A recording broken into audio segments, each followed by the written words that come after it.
Okay, so I've spent quite a bit of time trying to figure this out, the GoPro 10, and I'm getting horrible results with wind noise. And being here on the sailboat, wind is an issue.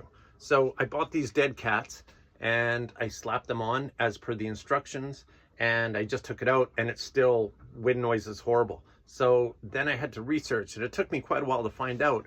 This is also a microphone underneath the little tab that for the lanyard, you have to pry that off, and then there's a microphone under there. So I did pry it off, which broke it, of course, but that's okay. I'd rather have a broken lanyard tab than horrific wind noise. So anyways, just tested it out outside and it works like a charm. So there you go. There's 3 microphones on a GoPro 10.